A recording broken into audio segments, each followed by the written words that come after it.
Senator Hawley, you're recognized for your questions. Thank you very much, Mr. Chairman. Administrator, good to see you. Thanks for being here. Let me ask you about the flooding in my state. We talked about this at your confirmation hearings back in 2019, the Missouri flooding in the central and northwestern part, really actually all along the Missouri and Mississippi rivers, but particularly serious flooding in the central and northwest parts of the state.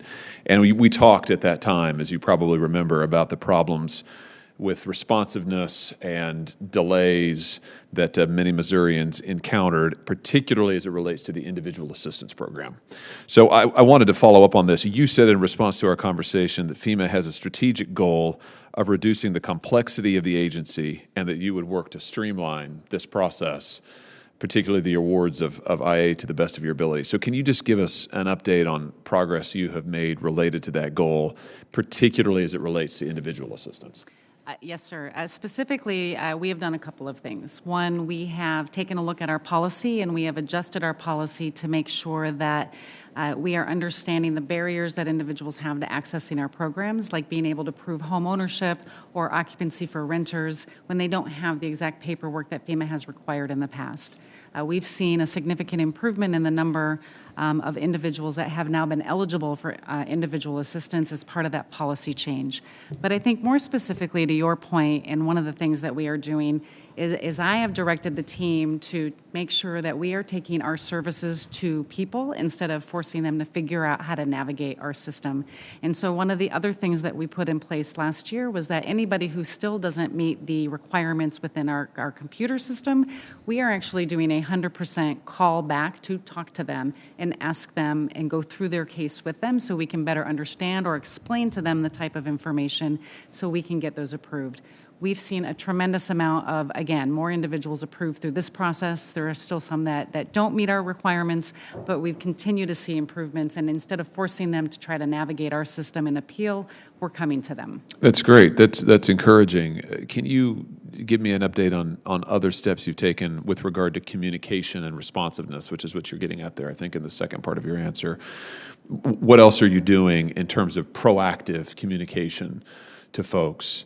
Alerting them as to what FEMA's doing, alerting them to what assistance they may be eligible for, alerting them to the process and how they can apply, when they can expect answers, and so on. Give me a sense of what you're doing there. Yeah, I think there's a few things that we have added into the way that we're trying to do outreach into communities. First, we've always had our disaster survivor assistance teams, and what we are doing now, though, is we are using data to look at where the damage has been and where we have low levels of registrations. And these are teams that can go out into the community and register them right from their iPad. And so we're targeting where they're going. The second thing that we're doing is through our external affairs and our public affairs division is just doing more outreach to local media and trying to make sure we understand the demographics of a community and using the media that they're used to listening to. And so we're doing a much broader outreach on different types of media platforms to try to get to people on how they get information. Any obstacles that you've encountered so far along the way in terms of improving responsiveness, also improving communications? I mean, have you experienced challenges that you've been able to overcome? I'm just curious what you've found as you've gotten on the ground, so to speak, in the agency. I mean, honestly, I think some of the biggest obstacles are just getting out of our own way so we can make the necessary changes that need to happen to help people. And when we come into this with a different mindset of putting people first, then we're able to make a lot of different changes to really help the people that have been impacted in these communities. Good. Let me ask you about something that FEMA announced earlier this year, February, to be exact, February 22nd, the new Equity Action Plan. That plan says that FEMA's goals include generating a FEMA-wide definition of equity and a framework for implementing equity in all agency programs. And I've got the definition of equity in front of me. It's pretty long. It's 89 words, references skin color, references sexual orientation. And I also noticed in your written testimony, you list as your first priority instilling equity as a foundation of emergency management. What does that mean exactly?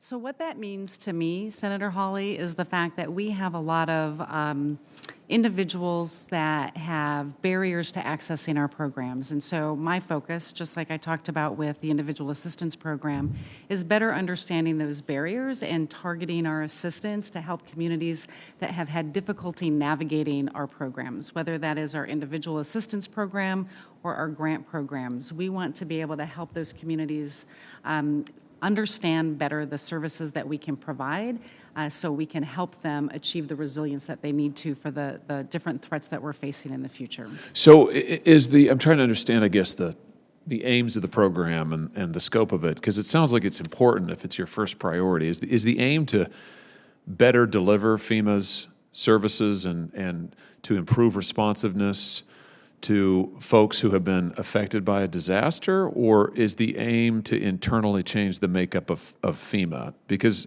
you also write that FEMA's Office of Equal Rights is now collecting data on various internal categories to actively build, I'm quoting now, actively build a robust civil rights program by recruiting and hiring experienced civil rights subject matter experts in the OER, the Office of Equal Rights. So I'm trying to figure out what the priority is here. It's actually both, right? So equity is my #1 priority in the strategic plan, and each of the objectives within my priorities, one focuses externally on how we deliver our services to communities, one focuses internally on how our workforce is going to support that, and another one talks about how we partner with other stakeholders in order to deliver our programs. And so in this case, for me, on the delivering services to our programs, my goal is to not have a one-size-fits-all approach, right? To better understand that every individual experiences a disaster differently, every community experiences a disaster differently, and we want to be able to understand their unique situation to make the decisions on how we deliver our programs and not use the same criteria for a large urban area as we use for a small rural community. Does your Office of Equal Rights, is this different from a diversity, inclusion, equity office? Is there something different about it? I don't have a separate diversity, equity, and inclusion office. My Office of Equal Rights That's what it does. deals with the civil rights complaints or civil rights issues as required by law. We have an equity enterprise steering group that's made up of leadership from across my agency to talk more broadly about the culture of FEMA and the diversity of FEMA and how we can improve that. And finally, do you consider an individual's race or gender when making hiring decisions, Administrator? We do not. We base it on qualifications. Yeah, good. Well, thank you for what you're doing in terms of improving responsiveness. And I would just hope that in terms of your priorities, I hope that emergency management and disaster responsiveness would always be your #1 top priority, serving and responding to people in need. Thank you, Mr. Chairman.